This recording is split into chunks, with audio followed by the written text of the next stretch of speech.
What is up, Steelers Nation? Thank you so much for jumping on to another episode of All Steelers Talk. I'm Noah Streckmine, joined always by my main man, Jacob Punturi. Find us on youtube.com/All Steelers Talkers. Subscribe anywhere you get your podcast. The Pittsburgh Steelers over the weekend, we talked about it.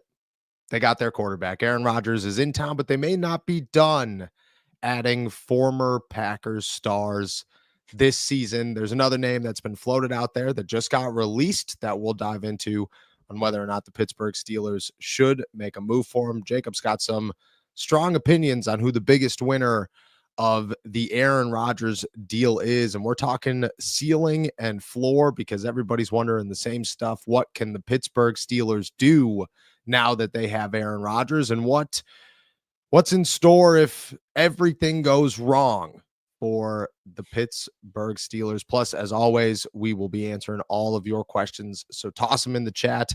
I apologize that my voice sounds like I just smoked a carton of cigarettes, but you know, when you got a wedding, things happen, and as you could probably tell, it was a good time. So I'll ask you, as I always do, my friend, how you feeling today? I am feeling, I think, a little bit better than you. I also had a little wedding to go to this weekend, Hey. but the ill effects that came from all of that were after the wedding when we got home. But I mean, that is a story for another time. But man, I'm feeling all right, feeling excited. I'm glad that you made it through. I hope your brother had a great day. Hope that speech went okay. I'm sure everyone's wondering, how that actually went, and I'm sure you crushed it. But yeah, man, I'm feeling all right, and I'm feeling like there was not even really any time to get up and get going this morning, because as soon as my eyes opened, there was lots to think about and talk about for the Steelers this week. I agree. I agree. Exciting stuff. As soon as I got out of bed this morning, stayed at my uncle's house. He was out there making some coffee, and he's like, "Hey," and starts talking. And I cut him off. I was like, "Hey, man, I'm so sorry." I was like, "But I already feel like I'm losing today." I was like, "So we gotta get moving." Speech went well. Speech was good in classic brother behavior. I don't know.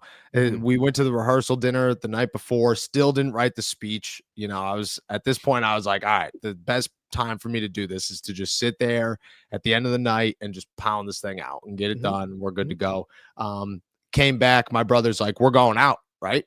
I was like, well, it's your wedding, pal. So yeah, whatever you want to do. 2:30-ish in the morning rolls around, and I'm sitting there going, all right, pal, we are several beers deep, and you gotta get this thing done. Here we go. I will say that I think I did all right. My younger brother also gave a speech. Kid knocked it out of the park. I think I tried to hold up strong. So it was a good day. It was an emotional day. But it was a lot of fun. We took a selfie during the ceremony, so I felt like that once that happened, I was like, okay, we're fine. Things are nobody's expectations are lower. Yeah, that's what I'm saying. And it was bar was high, but in the right way. It wasn't, you know what I mean? We didn't leave the ceremony bawling our eyes out. I was like, all right, we're good. This is all right. So appreciate it. It went well. Hope you guys all had a good weekend as well. Let's talk the news of the morning, which is the Green Bay Packers moving on from another long-term star as they look to reshape their roster in 2025. Obviously, Aaron Rodgers was not on the Green Bay Packers the last 2 seasons, but he is a guy who will most likely retire, a member of the Green Bay Packers who has won Super Bowls and MVPs with the Green Bay Packers. And then there's another name that has had plenty of success in Green Bay that at one point was viewed as one of the best corners in the NFL and is now an option for the Pittsburgh Steelers. That's Jaire Alexander, who is set to be released by Green Bay today after the Packers were unable to find any trade suitor over the last couple of weeks. He hits the market. He's 28 years old. Of his 7 seasons in the NFL, he's only been able to fully complete 3 of them. He's coming off of 2 7-game seasons. He did have 2 interceptions in those 7 games last season, and he still, when healthy, is one of the best corners on the field, but he does come with a lot of injury concerns. Your thoughts on Jaire Alexander? Do you look at him as a guy that the Pittsburgh Steelers should go after? They obviously have Joey Porter Jr., they have Darius Slay, they have Corey Trice, Brandon Eccles. Beanie Bishop. Not that Jaire would play on the inside, but young names outside of Slay that seem to be there as key developmental pieces for the Steelers defense. It's not like Jaire Alexander's old. He's 28 years old. He's got a lot of football left in him if he could stay healthy, but he does come with those concerns. Do you look at him as a guy the Steelers should go after? Would you have conversations with Jaire, and does he fit the Steelers defense? I have questions about the overall fit and how effective he could be with the Steelers defense. But that being said, I think you have to at least talk to him. It sounds kind of funny to even say, but they could use extra injury insurance, as as funny as it is to say about Jaire Alexander potentially being the person that fits that, coming off of 14 combined games over the past 2 seasons. It doesn't really sound like the most logical option as someone who could come in and fill in those spots. But if he is okay with coming in and maybe competing for a spot, maybe the number 2, maybe the number 3, ideally, and someone who can help just kind of patrol on the outside, I think you have to have those conversations and see if he's open to it. If he's not, it's very understandable. He's a 2-time Pro Bowler. He has, when he is at his best, like you've already mentioned, he is so talented and he has an eye for the ball and he's a ball hawk. So, it's tough to say what the market is for him several hours after the news comes out about his potential release and who might all be interested as well. But you got to have those conversations at this point and then, just see. And the other thing is, if he is open to it, I'm more confident in him being that guy, who is the number 3 on the depth chart than Corey Trice, than Brandon Eccles, then like there's a lot to be desired. There are positions to be taken, and there's certainly nothing locked up in terms of the Steelers secondary aside from Darius Slay and Joey Porter Jr. So if someone's interested in coming in to compete, sure. I don't know if Jaire Alexander is willing to be take that step back already at 28 years old. I agree, but he might not have an option. There will be teams that look at him, I'd imagine, a guy of that caliber. But if we're going to be realistic, like any team that goes out and signs Jaire is taking a shot at this guy. They're taking a risk. There is some sort of very negative outcome that comes along with this. I look at him as a Trey White from Buffalo, who signed with the Ravens, who before that I believe was with the Rams, and was a guy that before the injuries was a top tier corner. This dude was a stud. He was one of the best in the NFL. He was making plays. He was a starter. Injuries piled up. He gets released, and all of a sudden teams are looking at him going, okay, we're not going to just sell house for this guy who can't stay on the field. We have to be realistic about the situation. And when you're realistic about the situation, maybe he's a guy that has to earn his place on the roster. If that happens with Jaire Alexander, which I can't predict that it's going to, but if it does, if he's a guy that teams look at as a reserve piece, I agree with you. The Steelers are the perfect fit. I like Corey Trice a lot, to be honest. And I like Brandon Eccles too, but I like Jaire Alexander more. I like Jaire Alexander more as a starter next year if he works out to replace Darius Slay than I like Corey Trice or Brandon Eccles. And if the Steelers are looking at it saying Joey Porter Jr. is our long-term guy, and next year we're going to have to draft somebody super high, but we're also going to try to trade up to get a quarterback, and we're going to need a wide receiver and maybe another offensive lineman on top of other positions that you got to look at and say, Minka's coming to the end of his deal. Nobody knows what's happening with TJ Watt. Alex Highsmith's nearing the end of his deal. Patrick Queen's nearing the end of his deal. Cole Holcomb's nearing the end of his deal. All these guys are going to be either replaced or resigned, and the Steelers are going to have to make decisions. This is one less decision that you maybe have to make long term. And if you have Jaire in the roster already and he plays all right and stays healthy, and then you say, look, you come back, you're a starter next year, I don't mind that. And at the end of the day, if Darius Slay hits a wall during the season and at 34 years old, 33 years old, something like that, he is no longer the guy that he was a year ago, which could happen at any moment. You have a guy who could step in and be that replacement option for the Steelers.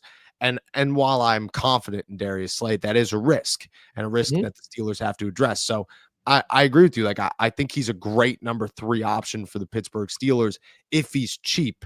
He's got to come cheap. If he's expensive at all, which I find it so hard to believe that playing 14 games in 2 seasons is going to get you a big contract. I think he's a 1-year deal, Yeah. not a vet minimum, but couple $1 million at most. And I mean, if I'm the Steelers, I feel very comfortable with that. What's your long-term outlook on Corey Trice? I feel like that's the equation here. Like that's the missing pieces. If the Steelers, who they are confident in Corey Trice, but he's a 7th round pick who's dealt with injury concerns. What's your outlook on Corey Trice?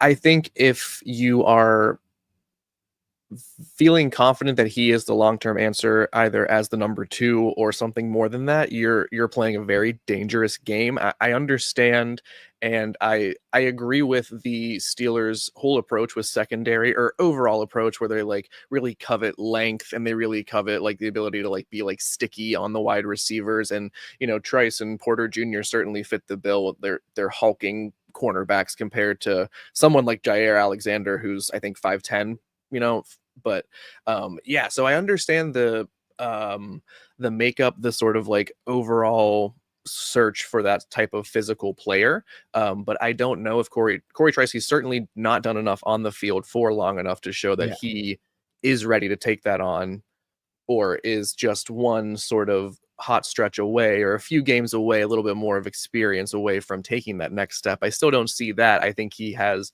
all of the tools and the potential still, but it's just not, I'm not convinced. If the Steelers are, if Omar Khan is, if Terrell Austin is, that makes me feel kind of questionable about that. Yeah. So it's all, that's why I feel it's so out in the open. There's so much competition to be had at training camp and OTAs and all of this stuff coming up, because there's lots of potential again, but no one has their spot cemented in the secondary, even Darius Slay. So Yes, I agree. yeah, I agree. it's And shaky. this is That's how I feel. shaky is the word. And this is the time of year where you make those moves because you just don't care. Like you're Yes. not sitting around going, "Oh, we got to be the nice guys."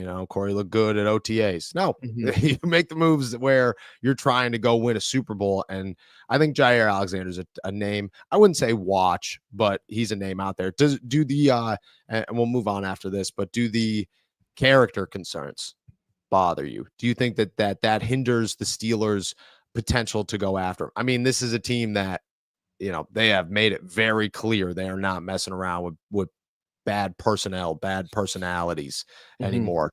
Does that bother you?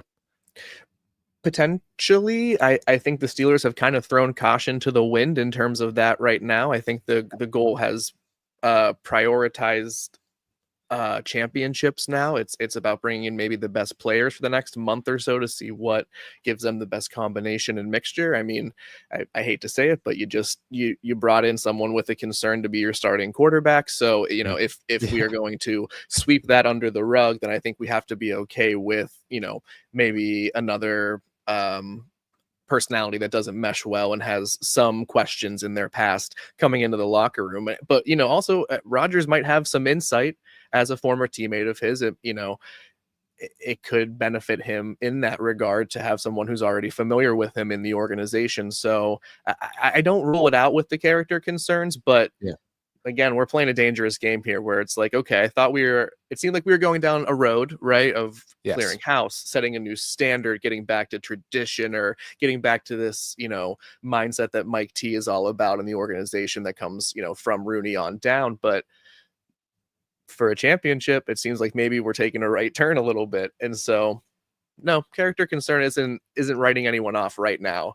It has to be pretty egregious. I agree. The Steelers moved on from George Pickens because they knew what was in house. They knew what they were dealing with, but they obviously have their blinders on when it comes to outside guys, like other teams do.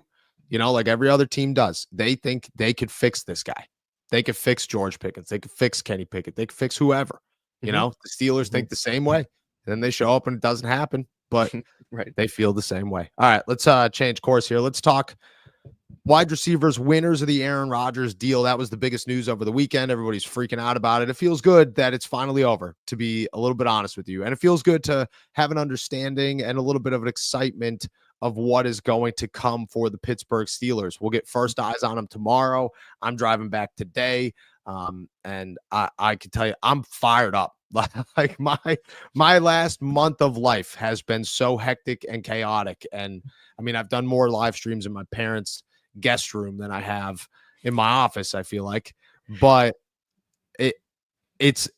I'm so rejuvenated to be able to go to minicamp tomorrow and see Aaron Rodgers and get an idea of what the Steelers are rocking with and what the 41-year-old looks like. And right now, we all kind of fear the worst, hope for the best, but we'll see what happens.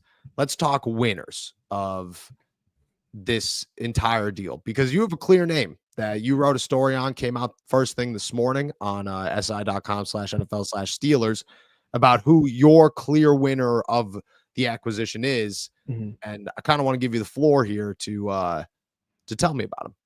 Sure. Yeah. Well, I appreciate the plug for sure.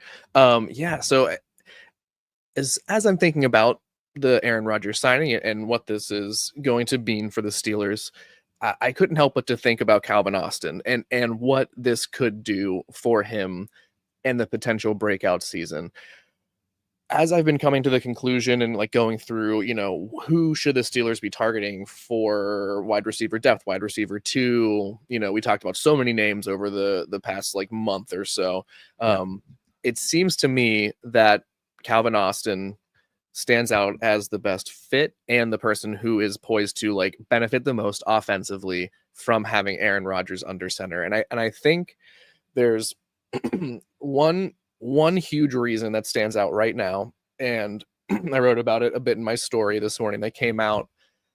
Aaron Rodgers, for the life of his NFL career, loves having 3 wide receiver sets. It is just what the man likes to operate out of. And if the keys to the offense are going to Rodgers, like we all anticipate is going to happen, I think that is going to set up Austin just being on the field more, giving him more opportunities. The Steelers, they love the bring it in tight. They love the 2 tight end sets.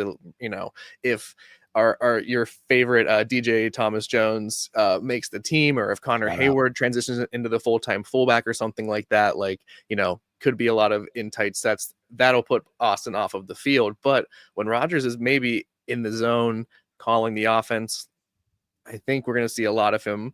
We're going to see a lot of his route tree continuing to be over the middle of the field, which is where Rodgers excels in a way that no Steelers quarterback could do in 2024 or in 2023, which obviously we saw some issues in limited production from Austin because of it. So coming off of a 500 reception or 500 receiving yards season last year for Calvin Austin, I think he's going to get way more opportunities and way receptions and targets by having Aaron Rodgers under center. So, that's my big claim right now. And I'm curious, as OTAs are about to begin, who is establishing that connection and that rapport with Rodgers early on.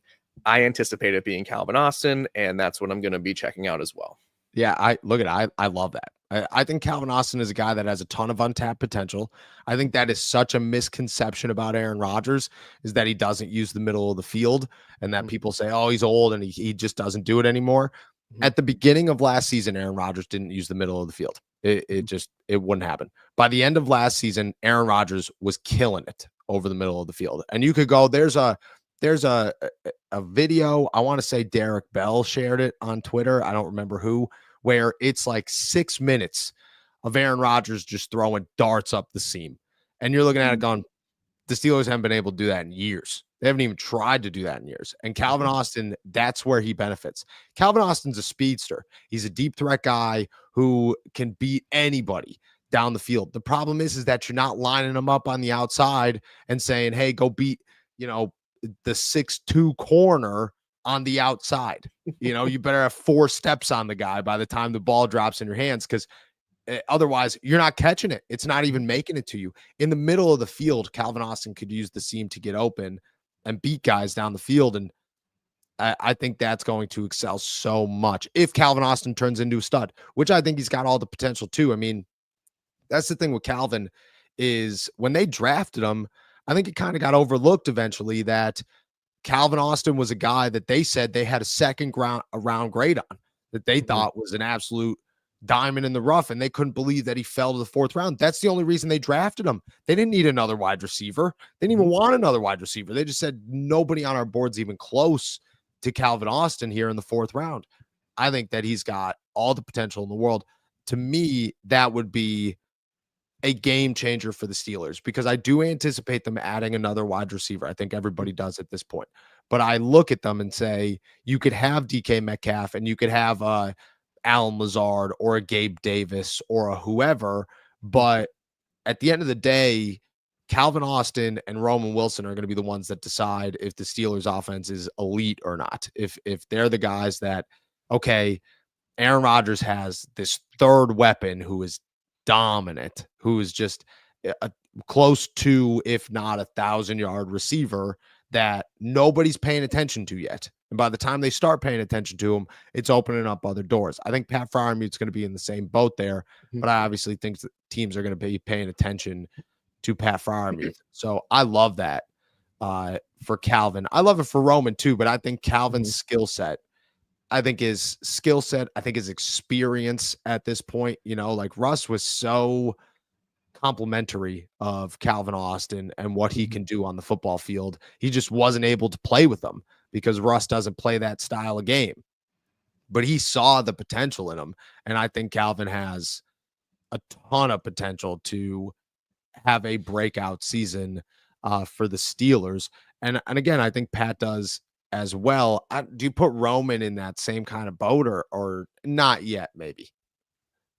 Well, I certainly see the connection there in that I think if they're going to get the offensive performance and production that they're hoping for in 2025, it does have to come from these players that they've drafted and developed within the organization.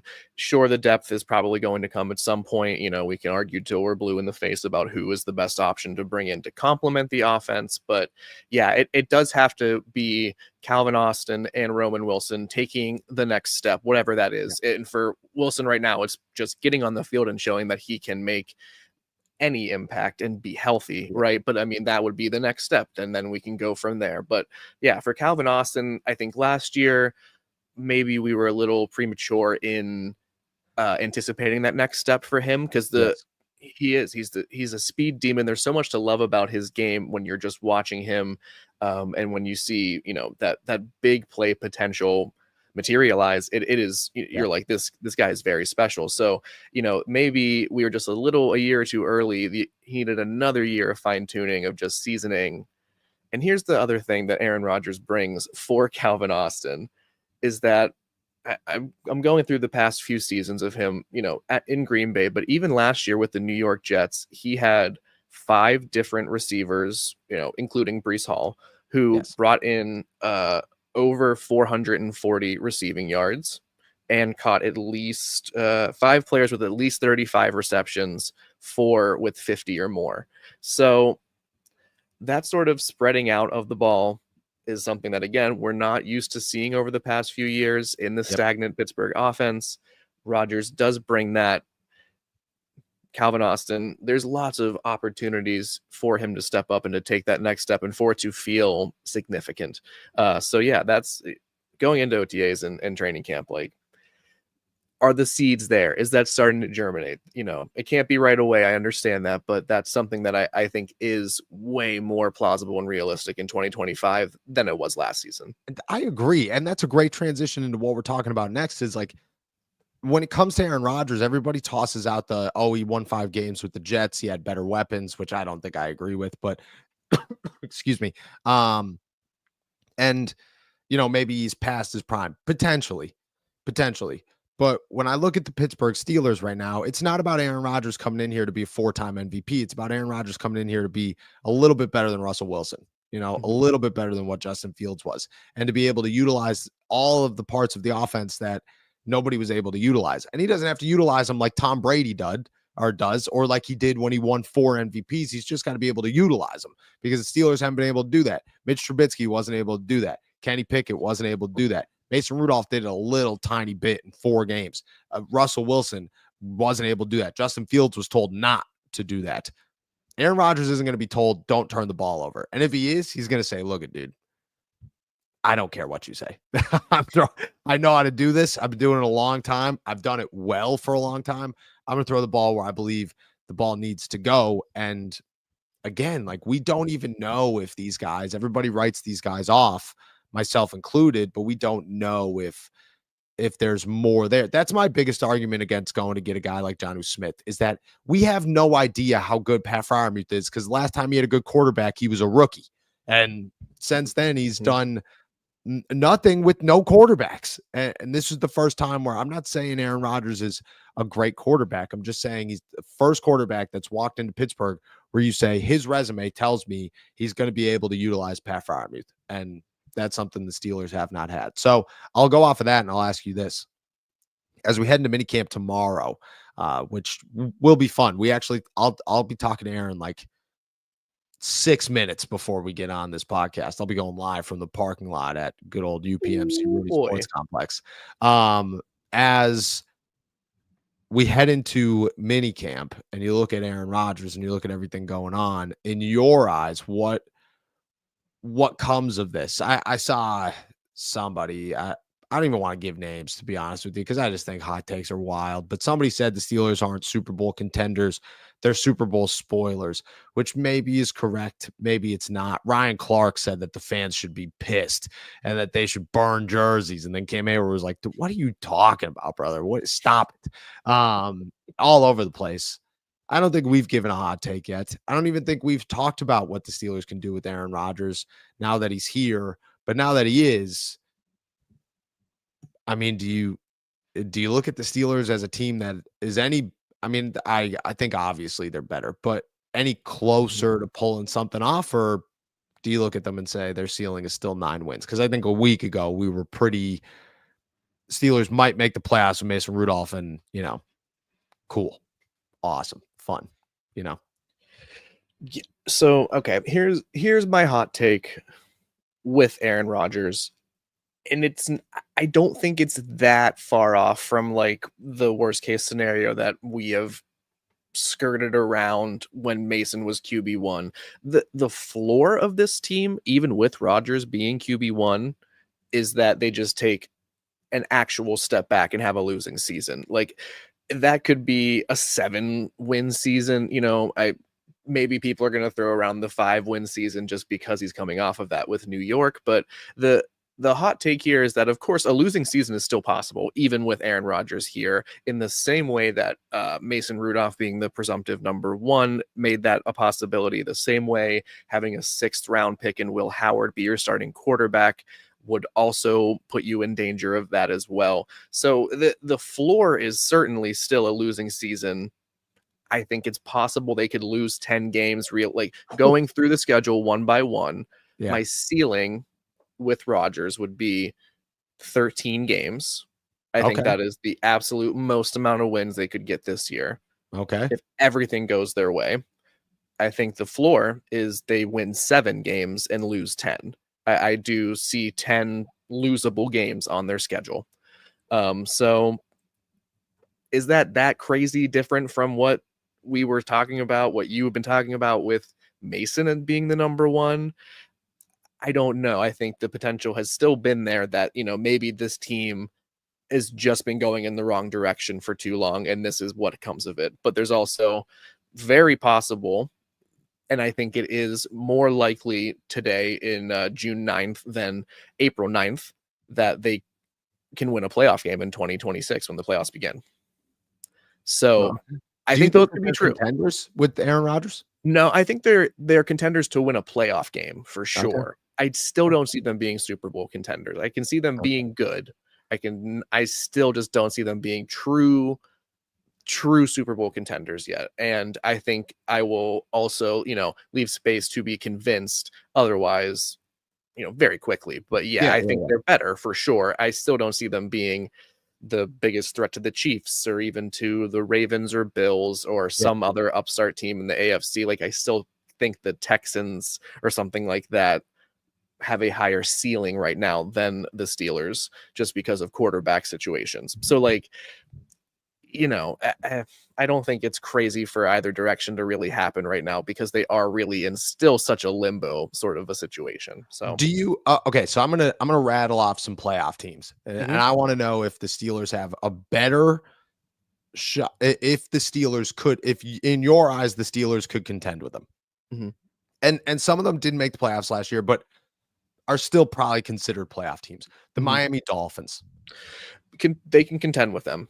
Okay. The Denver Broncos. Yes. Okay. Okay. I think I agree with you on that one, but I agree with the hesitation as well. I agree with the hesitation as More well. than Miami, there's the hesitation there for Yeah, sure. I agree. I agree. The Los Angeles Chargers. Yeah, I love Herbert, but there's not a lot else there. So yes, Okay. Okay. Najee Harris. I Obviously. mean when he runs for 1,800 yards, All right. All right. Let's Houston Texans. no, this is where I'm skeptical. Oh, okay. Okay. I'm a Okay. big CJ Stroud believer. I am too. I am too. And I think last year was an off year. I definitely think last year was an off year, but I agree with you on that one. The Baltimore Ravens. No, absolutely not. Absolutely not. Not even in Yeah. the Steelers Baltimore realm of this anything crazy could happen. I think they'll probably split the regular season again for sure, but I think in crunch time, I'm still taking Baltimore. Okay. Okay. Okay. I like that one. Yeah. We'll keep it moving here in the wrong direction. The Buffalo Bills. Absolutely not. Some sleepers that might get in here, the Las Vegas Raiders. Yeah, the Raiders have to like make me feel scared first, and then the offseason doesn't do that for me yet. The Cincinnati Bengals. I'm 50-50 on that right now. Ooh, okay. I'll say that I am strong Steelers. I think we're talking teams headed in the wrong direction. Cincinnati's one of them. I can still not name a single offensive lineman outside of Armarius Mims on that roster, and it is scary. I can name both wide receivers and their tight end, but I can't name another person on that team that is Dax Hill. Whoa. Dax Hill's a stud. Dax Hill's a stud. Jake just went dark. All right. Last one I got for you in the dark, and then I'll let you go do the thing while we go on break here. The Kansas City Chiefs. No, if you can hear me through the darkness. Yes, I can. All right. With that said, we're going to end our run there and start answering everybody's questions as Jake goes and figures out the lights. But first, we're going to take a break. Start tossing your questions in the chat. We'll get to all of them. We'll be right back. Pittsburgh, this one's for you. From the voices behind all Steelers talk comes Black and Gold apparel, your go-to for bold, fan-driven merch that reps the city, the Steelers, and everything in between. Whether you bleed black and gold or just love that Pittsburgh grit, we've got something for you. It's more than a podcast. It's a community. And thanks to your support, we're proud to bring the passion from our mics to your closets. Gear up, stand out, and show the world what real fans look like. Shop now at blackandgoldapparel.myshopify.com. All right. Shout out. I think, Jake, you still in the dark here? We might have lost him. All right. He'll be back. No worries on that one. As we're moving forward, I'm going to start answering questions. Toss them in the chat if you got them. Shout out to our members. Shout out to our super chatters. Appreciate everybody. I will give another update because we had about 20 people asking. I want to make sure that if you missed it earlier, I'll give it again. Best man speech went well. Wrote it at 2 a.m. after a couple of brewskis with the brother. And we got back from the rehearsal dinner. He said, I'm not ready to go to bed yet. I said, all right, sounds good, dude. Sounds good. So about 2 a.m, I sat down and I wrote that thing and it was good, but I got to give props to my younger brother.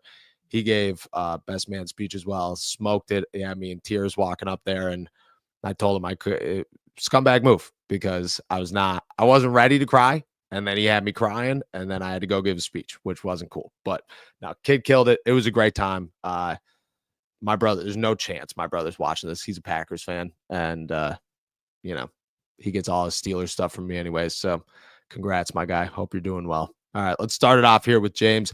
What's more likely? Rodgers wins his 5th MVP season or either Russ or Fields make it to the playoffs? That is a great question, my friend. And I'm going to be honest with you. I think Russ or Justin Fields make it to the playoffs is a higher possibility, but I think I wouldn't be stunned. I would be very surprised if Rodgers pulled off an MVP. I think it's very difficult to pull off an MVP, especially in a day and age where you have Jalen Hurts and Lamar Jackson's revenge tour after not winning MVP last season, and Patrick Mahomes and all these other guys that are always emerging. You constantly have a non-quarterback who's out there who should win it, who doesn't win it. Rodgers would have to really, really impress. And I think what's going to hold back Aaron Rodgers is not the fact that the Pittsburgh Steelers are going to have a bad season or that Aaron Rodgers is going to be a bust. I think what's going to hold him back in this conversation is the fact that I think the Steelers are going to be so run heavy and so reliant on their guys that it's going to be a Caleb Johnson and Jalen Warren and the Steelers defense look like animals. And Aaron looks good, but maybe he doesn't have the numbers to go win an MVP. Although people pointed out all the time, Broderick Wallace is down here as well. Or excuse me, 2BD Enigma, that last year, Aaron Rodgers had the same numbers as Josh Allen. And maybe it doesn't take as much as we think. But if I had to guess, I would say what's more likely realistically is either Russ or Justin making the playoffs. You just never know. It just takes one good year to sneak in there as a wild card. If I had to pick between the two, it's Justin Fields and the Jets. I don't feel good about either of them. I think if there was an option C of neither, I'd go that one. But I do think I'm on the side of Russ or Justin, but I wouldn't be shocked if Aaron Rodgers was the move. Jacob says that his whole house has lost power. Shout out to the city of Pittsburgh, man. I mean, it's good times. It's good times. Thomas here, Jaire Alexander and Aaron Rodgers revenge tour? Potentially. I will say this update came in not too long ago, that according to Albert Breer of Sports Illustrated, the Packers offered Jaire Alexander a reduced incentive-laden one-year deal that make him a free agent in 2026. Alexander turned it down, not liking the structure. Green Bay tried to trade him in March and during the draft. Now Alexander is a free agent, so it makes you skeptical that he's looking for a cheap deal. I still think he does not decide that. It comes down to, is the market strong enough for him to, I guess, warrant more than a one-year incentive-based deal? But I have a hard time believing a team's going to take a shot on a guy who's played 14 games in 2 years, who has some attitude issues. He's been fined and even suspended for conduct detrimental to his team in Green Bay. I just don't know if he's going to be a guy that gets a very heavy, long-term, big market. I think he's got a lot of teams that are interested in him, but I don't know if his contract value is going to be super, super high. So we'll see what happens. Marlon Lewis, I've been out since Aaron Rodgers signed. Who are the Steelers players who could be moved before the season? Marlon, it's all right. We missed you, but we're back and we're still rocking. And Aaron Rodgers shows up tomorrow for minicamp. So we got plenty of content to talk about. Who are the Steelers who could be moved before the season? Let me text Jake back. He said hotspot's working, so he might be back. I would say names that could be moved. That's a really tough one. They're kind of out of options of who could be moved. I don't think Alex Highsmith is an option. He's a name everybody tosses out there. I think DeMarvin Leal could be moved before the season. I think he's got 1 year left on a cheap deal. He makes a little bit of sense. Maybe, no, it's not going to be an offensive lineman. Leal's the guy that makes the most sense in my eyes. You might be able to go like a Mark Robb, but what are you getting for him? Nothing, almost nothing.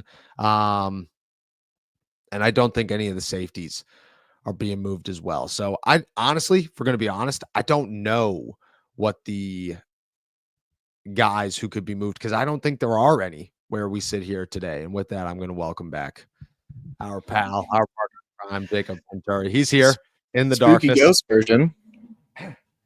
The spooky ghost version. I'm excited to come back to the city of Pittsburgh and live in the dark a little bit. That sounds like a good time. Dude, I don't know what's going on. Crazy? No, it's literally so nice out right now, but our entire house just lost power, and it looks like some of our neighbors did too. So I wonder what happened. Awesome. But phone lines are working and stuff like that. So it's just excellent. I hope it's all set up and nice for you when you get back. I can't wait to come back to a leaky fridge and no power. That sounds like a great time. Shout out to the city of Pittsburgh. You got any players who could be moved this season for the Steelers, possibly in a trade? I said I don't know if I have any. No, he's got none. As he goes through that and figures out his time, I'm going to say I don't know if I have any. I don't think there are any where we sit here today. Could change, obviously, but I just don't know if the Steelers, they don't have the depth, like the high-end depth right now that I think you need for that kind of stuff. Shout out to Lance as becoming the newest member of the AST Nation. Shout out. Appreciate all you guys. If you want to become a member, make sure you do so. And make sure to call into the call-in show on Wednesday or for Wednesday. Lance has a question too. Hey, Noah, would you rather have Alexander or Asante Samuel Jr. pending a Samuel Jr. physical? To be honest, I think I'd rather have Jaire Alexander. I think Jaire Alexander is a better player, better corner. I'm not totally sold that either of them are healthy or, good enough right now. But I do think that if I had to pick, Alexander's an outside guy. The Steelers need an inside guy, which bodes well in Asante Samuel's favor. But I just think that player wise, like Asante Samuel's fine and really good, but I do like Jaire Alexander when healthy is elite. And I just don't think you can miss on that one. I really, truly don't. Chris here, guys, the Steelers need a real number 2 option, and Isaiah Bond fits that bill if he is still available. It is crazy not to sign him. Cut him if you need to. Okay, so 2 things. One, I don't think Isaiah Bond is a guaranteed number 2. I think he's good. Maybe he is capable of being a number 2, but I think that we're, kind of overreacting a little bit to say he's definitely a number 2. But the second part of that is like, you can't just sign Isaiah Bond with legal issues and just say, oh, okay, everything's fine. Like I get it, innocent until proven guilty, but you have to do some investigating. Like this is a franchise and a market and a situation where you could live off the innocent until proven guilty, and that's how you should. But at the same time, you have to make sure through your own power, because you have the resources to do so, that you are signing somebody who fits the bill of a role model. And that's important in the NFL. That's important in Pittsburgh. That's very important in Pittsburgh. These guys are role models to young children across the world, and that's significant. Like it has nothing to do with anything else except for you got to make sure that the people on your roster fit that bill. And just like the rest of the NFL, like there's, in my eyes, got to be a reason that he went undrafted and all this stuff happened. It, again, innocent until proven guilty. If all of it's cleared, when all of it's cleared, if it happens, then yeah, he becomes a real option for the Pittsburgh Steelers, and one that they should definitely consider.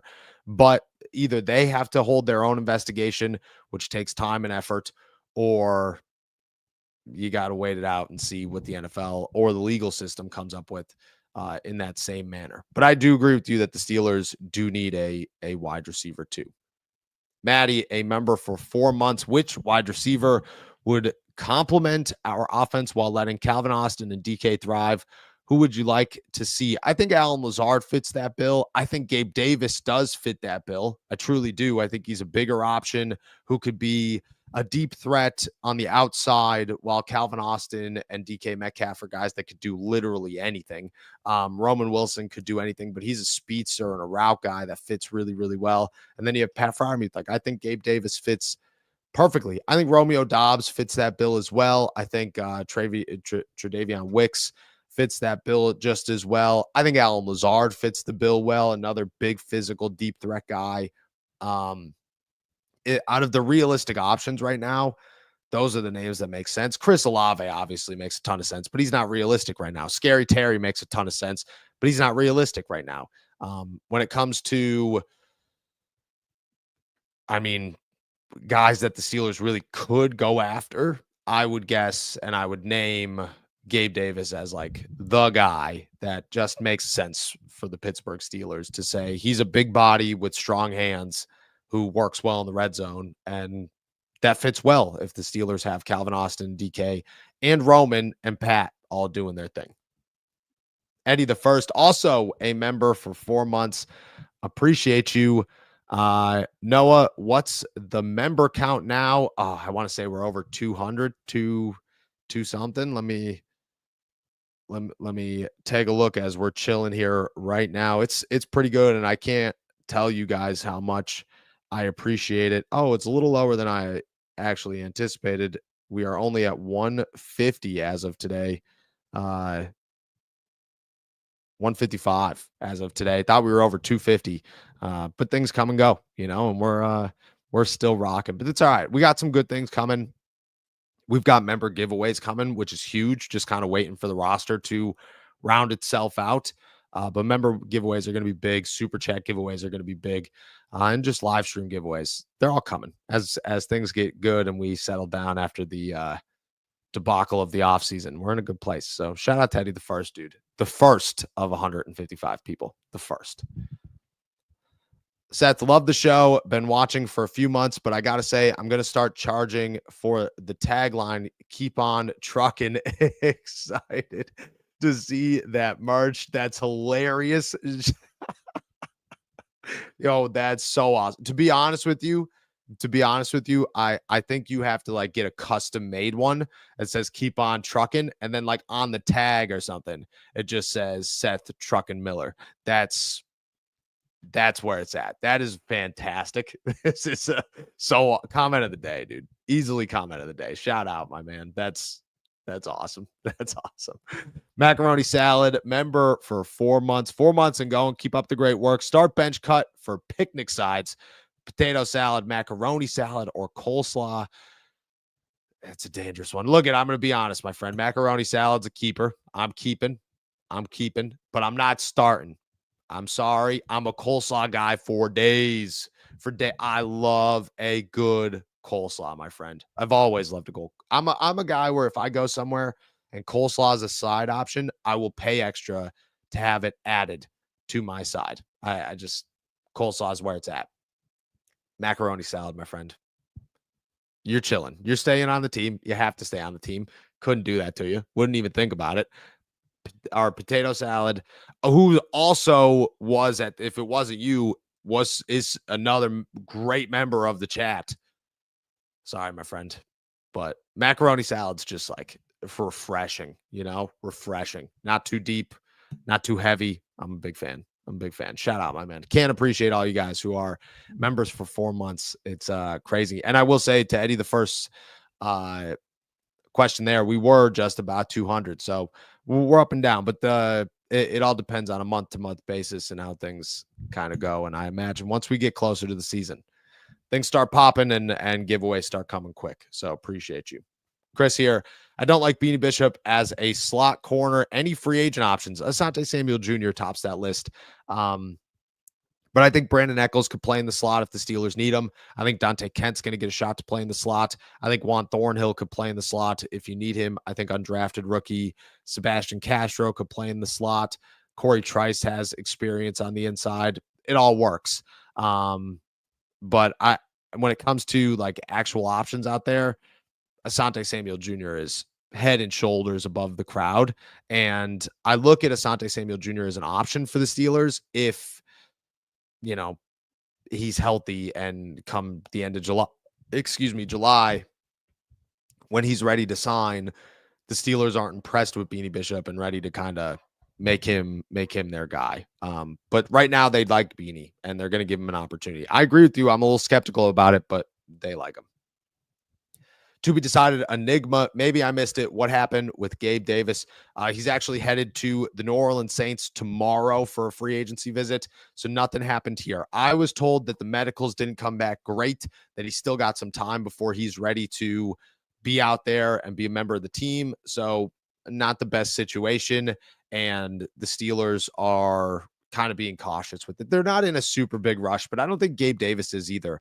Just from the interpretation that I can make here, it just feels that Gabe is a guy who understands he's going to have options, at least a couple of them, and he wants to make sure he gets the best option. I think that's Pittsburgh, to be honest with you. If my options were Aaron Rodgers throwing me the football as the number 2 wide receiver, or Tyler Shuck throwing me the football as the number 2B wide receiver, I'm going to Pittsburgh, get a shot at the playoffs, good environment, great quarterback historically.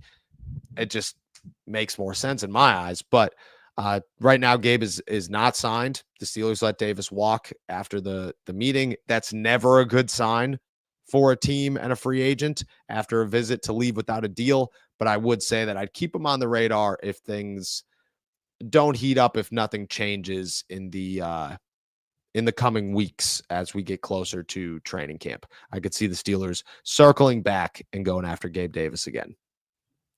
Want to answer Will's question here. Noah, what is your streaming schedule, if you don't mind me asking? I've never been able to be live, but this is my first and would love to make it happen. Again, Will, appreciate you, my man. Our streaming schedule is pretty consistent. Mondays and Fridays, 9 a.m., Wednesday, Thursday at 4 p.m. we go live. This is all Eastern time. And then we do the call-in show Wednesday morning. It's by noon, but I try to get it out early for you guys when possible. And then this week, it'll be 4 o'clock, but it might be like 4:10 because minicamp practice ends at 3:15, and then you got to interview guys. So to make sure that we have the production and the Aaron Rodgers interviews and all that, and we go live from the facility, we might need a couple extra minutes, but it should be 4 o'clock. And it's usually 9 a.m. Monday, Friday, 4 p.m. the rest of the week. But appreciate you as always, my man. Maddie here. What makes you comfortable with Aaron Rodgers? He had a worse record than the Jets, going 5-12. I feel like it's going to be another Russell Wilson experience, except on the Jets, he had more options or more weapons. I make this argument a lot. I understand it definitely, but everybody tries to make it with me. And my response is always the same. Like, I don't look at the Jets as a competent organization. And if the argument is he had better weapons, but he couldn't do more with them, my argument back is he had a better stat line than Russell Wilson. But he also didn't have a head coach or a general manager or an offensive coordinator because they all got fired, which means that he didn't have anybody to work with. He was coming off an Achilles injury, and the New York Jets are an absolute dumpster fire of an organization. So it's tough. Like, it's really tough to sit here and say that you're comparing apples to apples. I just don't think you are. I think you're comparing apples to oranges. I think you come to Pittsburgh where Russell Wilson, if he wins 5 games with the Giants this year, nobody'd be stunned by it. They'd all look at it and be like, yeah, the Giants aren't a good organization. If Justin Fields wins 5 games with the Jets, people will be like, it's the Jets. If Aaron Rodgers wins 10 games with the Steelers and looks really good, people are going to be like, yeah, all right, it's the Steelers. It's just a different organization. I'm comfortable with Aaron Rodgers because of all the options. He's head and shoulders above anybody. It's not even remotely close in my eyes to the rest of the options. I think Mason Rudolph is a guy that is a quality lifelong backup, and if given an opportunity, could win you 4 or 5 games if called upon during the season, but he's not a guy that's going to win you a Super Bowl. Will Howard's a 6th round pick. Skylar Thompson's a guy with almost no experience and is most likely going to be the guy cut out of the group of 4. Aaron Rodgers is just a guy that is a 4-time MVP who's done this thing. And I mean, the end of last season looked like really impressive. So I feel that I can't compare a 5-12 Jets team who didn't have a head coach, an offensive coordinator, or general manager by the end of the season, whose owner's son was essentially running the team throughout the year, and it was just chaos all year long, to an organization in Pittsburgh who hasn't had a losing season in 18 years. It's different. It's a different situation. And because of that, I just don't think it's the same as Russ. They also play two totally different styles of football. Russ has always been known to do exactly what he did last year. Aaron's not that guy. Aaron's never been that guy. He's had spurts where you go, Aaron's not using the middle of the field. But by the end of last season, he was looking pretty good over the middle of the field. So I don't think that it's apples to apples. I don't think you could compare it as apples to apples. Ernie Jones, good morning. Noah and Jacob, how are you guys doing? Any new injuries for the Steelers? No new injuries for the Steelers outside of Donald Parham, who suffered a torn Achilles last week during OTAs. Besides that, the Steelers are in good shape. Maybe something's going on at Jacob's house, injuries to the lights for sure. But we're hanging in there. And he texted me, he said, sorry, dude, I'm going to text him back. I hope he's watching this, to be honest with you. And I'm just gonna be honest, Jake. I hope the lights come back on before I get to Pittsburgh. That's my highest priority right now, is to make sure that I'm not walking into a dark house, because the city of Pittsburgh loves to lose their lights, man. Power in Pittsburgh never loves to stay on. Never. Marlon Lewis, can we trade for a wide receiver from the Packers too? Romeo Doubs, Christian Watson, and Tre'Davion Wicks would be my guys, my options for the Steelers. Wicks would be number 2. But I think like a 1B to Romeo Doubs. Christian Watson would be a strong 3 on that one. I just don't look at the Steelers as a team that needs another injury wide receiver to trade for him. We could have the argument of Gabe Davis because he's cheap and he's a free agent, but you're going to have to send something to Green Bay to get Christian Watson. I just think that's a different situation. Romeo Doubs fits the bill so well. Wicks fits the bill so well, but I doubt that the Steelers are going to be heavy contenders for them right now. That could change come closer to the season when they realize they have too many guys. But right now, I don't think that they're a group or a group of wide receivers that is available for teams like the Steelers. That's where we stand today. Marlon Lewis has another one here. Since Rodgers signed, how far away are we from a TJ Watt extension, and does it break the bank, or does he take $39 million? I do not think he takes $39 million. I think it's going to be $41 million. I think it's going to beat Myles Garrett. Everything I've been told and hinted at kind of tells me that it's going to be more than Myles Garrett. The Steelers aren't super thrilled about it, but they're realizing that that's reality right now, and that his number last year was probably still around 40. Now it's without question 40, and I think it beats Myles Garrett. I don't know how close they are. I know they're talking. I know they've been talking. I know the Steelers have an offer on the table, but I also know that TJ is not willing to bend much, and the Steelers are going to have to do that. They messed up with the DK stuff. They handed DK Metcalf a massive contract, something they'd never done, and TJ looked at it and said, all right, now you're paying me, dude. Like, this is what has to happen. And I agree with it, wholeheartedly agree with it. I don't know how close they are. I don't know if it's going to get done before training camp. I don't think it does get done before training camp, to be honest with you. But I don't think that that's late. I just think that that's just the natural process of the Steelers and the NFL. Kid TV question: is this Calvin Austin's contract year? And if so, what do you expect the Steelers to do with him after this year? I think contract negotiations are actually going to start a little bit this summer. I don't know if they're going to get done, but I think the Steelers would like to ink him to a short-term 2-year extension worth like $10, $12 million a year just to keep him around. But either way, I think this is a big year where Calvin, if he plays well, is easily coming back to Pittsburgh on a $15, $16 million a year salary. And if he doesn't play well, is going to go hit the market. That's why I think the Steelers are going to look at it and say, let's split the difference and sign you 10 to 12 now on a 2-year deal. It is the final year of his contract. The Steelers would love to keep him. They just have other things they got to do right now. they'll get to him. They will get to him, and the contract negotiations there, but it's just a matter of when, to be honest. James, do you think we will see one more Aaron Rodgers Hail Mary this season? I hope so. I hope so. And how iconic would it be if it's against the Green Bay Packers and it works out? It would be so sick.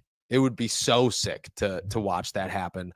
I hope so, man. I really do. I really hope so. Well, I hope it'd be the Packers. Like I said, my brother, who just got married yesterday, is a Packers fan and is coming down. Him and his father-in-law are probably coming down to Pittsburgh for the game. Both massive Packers fans. And I just would kind of love for Aaron Rodgers to get that Hail Mary and just ruin a little bit of day for the group of Packers fans in attendance. Sorry, Hunt and Larry. Appreciate you guys, but that's what I'm hoping for. That's what I'm hoping for sure. Pittsburgh Hornets, do you think Will Howard will get to the point where we say he's a real possibility to start if he learns under Rodgers? I think he's going to get a shot next year to compete, but I think it's a pole position compete. They are going to draft a quarterback in the first round next year. And when that happens, like, the excitement of Will Howard's going to immediately die off. Like, everybody's just going to look at it and be like, okay, like, yeah, excited about Will Howard for sure. But at the same time, we got this other dude that we just drafted 8th overall, probably has higher upside. We should probably give him a shot. So right now, the excitement of Will Howard's big, but once that rookie comes in next year, the excitement's going to die down. And I think he's going to get a shot to compete, but I think it's going to be a pole position shot to compete. And that's probably going to be the best we're going to get out of Will Howard, unless the rookie next year doesn't work out. And then things change, which, actually could happen. Can't guarantee anything in the NFL, but I got a hard time thinking the Steelers are going to walk in with Will Howard saying he's the guy, and this new guy that we drafted in the top 10 has to kind of wait it out. Carl Spackler, I can't wait for Noah to fall in love with Aaron Rodgers. It's going to happen. I hope Aaron Rodgers is a stud. I'm excited to get to know Aaron Rodgers and learn more about the person of Aaron Rodgers. I'm very excited for that. And I'm excited to see him tomorrow. I'm very excited to see him tomorrow, to be honest with you. Bright and early, I will be there, and with bells on, as they say in the at UPMC Rooney Sports Complex. All right, we'll finish off with this one. Eddie the First, morning Noah and Jacob, with this situation, do you think this is the moment Mason Rudolph realized he'll be a backup for the rest of his career, or did he already accept that? I think Mason Rudolph's a guy that at this point is rolling with the punches, that is understanding that he's played a long time in the NFL. He hopes to play a more time in the NFL, and whatever happens, happens, which is a great place to be. Mason Rudolph is a true professional. Do I think he deserves a shot as a starter? I don't know. Do I hope that one day he gets it? Yeah, I like Mason. Seems like a good guy. He really treats people with respect, and I admire that. But I also don't think that Mason's a guy that I look at 29 years old to say, this dude's going to go win you a Super Bowl. I don't see that. So I think while maybe not realizing and accepting it, he is at the point of his career where he is just rolling with whatever comes and embracing it and embracing that role and grateful to be in the NFL. And I think it's a good place to be. But Mason's always been a true professional, always. And I don't expect any of that to stop as he moves forward in his career. All right. With that said, I'm heading out of here, but we're heading out of here. Jake is still figuring out the power situation over in good old Pittsburgh, Pennsylvania. Thank you guys so much for jumping on to another episode of All Steelers Talk. Make sure to subscribe to us on YouTube, youtube.com/All Steelers Talk. Check us out anywhere you get your podcasts. And as always, find all of our work at si.com/NFL/Steelers. It's a new week. Aaron Rodgers is here. Make sure to call in to the call-in show. Can't tell you guys enough how much I appreciate those who do. Shout out to our members. Shout out to our super chatters. With that said, enjoy another beautiful day in the Berg. Peace.